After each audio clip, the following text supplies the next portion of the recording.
Au cours de la nuit, les marchés d'échanges mondiaux ont été secoués par un mouvement aussi brutal qu'inattendu. Le yen japonais s'est envolé de plus de 1% face au dollar américain en quelques heures seulement.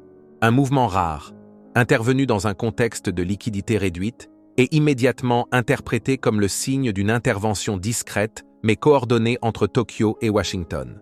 Pour la plupart des commentaires médiatiques, il ne s'agirait que d'un épisode technique de plus sur le marché des devises. Un simple ajustement, rapidement absorbé, sans conséquences durables. Mais cette lecture passe complètement à côté de l'essentiel. Ce qui s'est produit n'est pas un accident. C'est le symptôme visible d'un basculement financier beaucoup plus profond, en cours depuis plusieurs années, et qui commence désormais à produire des effets plus visibles. Derrière ce mouvement du yen se cache une transformation silencieuse. Le retrait progressif du Japon de son rôle historique de pilier financier des États-Unis, la fragilisation accélérée du dollar et la remise en cause de l'architecture financière héritée de l'après-guerre. Pour comprendre ce qui se joue réellement, il faut remonter à la source. Pendant des décennies, le Japon a occupé une place unique dans le système financier mondial, un rôle discret, rarement mis en avant, mais absolument central.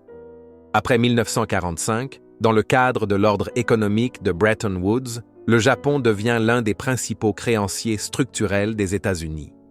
La stratégie japonaise est simple, stable et extrêmement efficace. Les taux d'intérêt domestiques sont maintenus à des niveaux proches de zéro.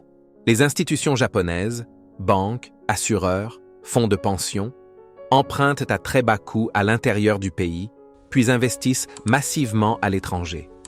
En priorité, les bons du Trésor américain, la dette européenne et certains actifs des marchés émergents. Ce mécanisme, connu sous le nom de carry trade, permet au Japon de capter la différence entre un coût de financement quasi nul et des rendements plus élevés à l'étranger. Des milliards de dollars recyclés vers les marchés américains, une demande constante pour la dette des États-Unis et une pression durable à la baisse sur les taux américains. Aujourd'hui encore, les investisseurs japonais détiennent près de 5 000 milliards de dollars d'actifs à l'étranger, dont une part majeure en titres du Trésor américain. Pendant près de 4 ans, le Japon a ainsi agi comme un amortisseur silencieux du déficit américain, contribuant à maintenir artificiellement bas les coûts de financement de Washington. Mais ce modèle reposait sur une condition essentielle: des taux japonais durablement bas. Et c'est précisément cette condition qui est en train de disparaître. Depuis plusieurs années, le contexte intérieur japonais a profondément changé. L'inflation de base est restée au-dessus de l'objectif de la Banque du Japon pendant plus de 4 années consécutives. Un phénomène inédit pour une économie longtemps marquée par la déflation. Le coût de la vie augmente. Le pouvoir d'achat est sous pression. Et le mécontentement social progresse.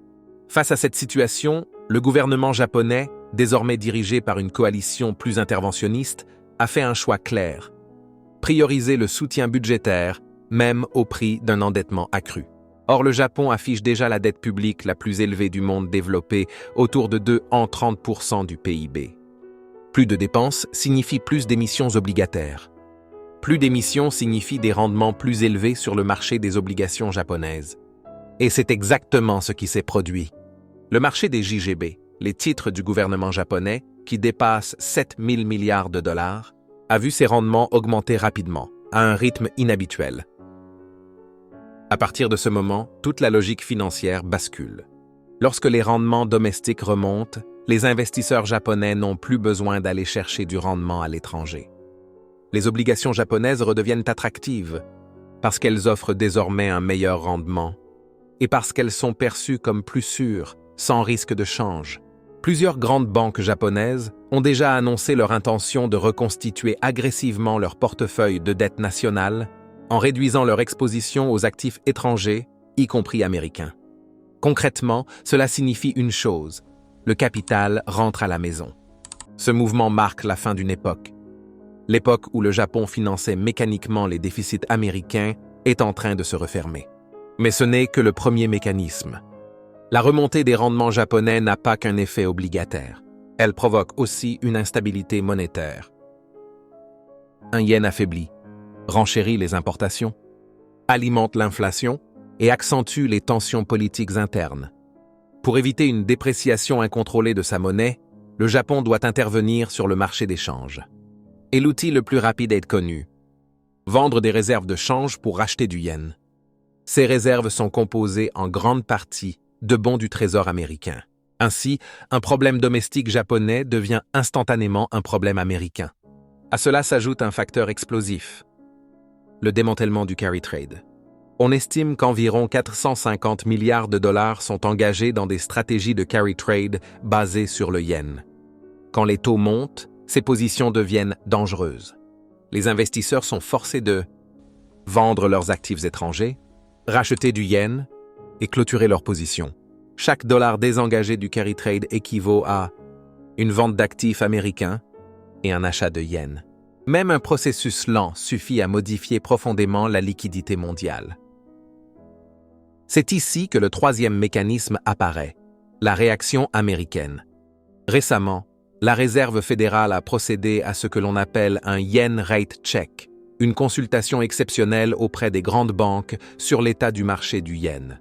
Un événement extrêmement rare. Selon plusieurs analystes, cela suggère que Washington envisage une coordination directe avec la Banque du Japon pour soutenir la monnaie japonaise. Parce que les autorités américaines redoutent qu'une défense agressive du yen oblige le Japon à vendre massivement des bons du Trésor américain. Le simple fait que la Fed envisage ce scénario est révélateur. Il montre à quel point les États-Unis sont devenus dépendants de la demande japonaise pour leurs dettes.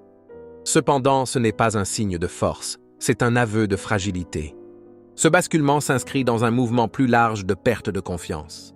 Les chiffres sont sans appel. Sur une seule semaine récemment, 43,2 milliards de dollars ont quitté les fonds actions mondiaux, dont 16,8 milliards provenant directement des actifs américains. En parallèle, les capitaux se déplacent vers les actifs refuges réels.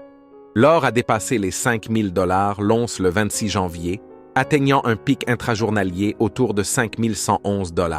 L'argent a franchi le seuil des 100 $ l'once, et la platine suit la même trajectoire. Contrairement au passé, les tensions géopolitiques ne renforcent plus le dollar. Elles l'affaiblissent. En 2025, le dollar a chuté de plus de 9%, sa pire performance annuelle depuis 2017. Janvier 2026 a ajouté une baisse supplémentaire de 2,2%. Sur 12 mois, l'indice du dollar affiche désormais une perte de 10,78%. Pour de nombreux analystes techniques, le dollar est officiellement entré en marché baissier. Dans ce contexte, le capital commence à se redéployer. Les investisseurs se tournent vers les économies riches en ressources naturelles, certains marchés européens sous-évalués et des actifs moins dépendants du dollar. La combinaison entre l'instrumentalisation politique du dollar via les sanctions et l'explosion des déficits américains affaiblit structurellement son rôle de monnaie de réserve mondiale. Le Japon ne cherche pas à provoquer un effondrement global. Tokyo n'a aucun intérêt à déstabiliser brutalement les marchés. Mais même une repatriation graduelle du capital japonais suffit à changer la donne. Les taux américains montent, les coûts de financement augmentent et le dollar s'affaiblit. Les élections anticipées du 8 février au Japon pourraient accélérer ce mouvement si la coalition actuelle se maintient. Et surtout, si vous aimez cette analyse du Journal de l'innovation, abonnez-vous et likez la vidéo. Votre soutien est la clé pour aider cette chaîne à monter dans l'algorithme et continuer à vous apporter d'autres analyses. Merci d'avoir regardé. On se retrouve dans la prochaine vidéo.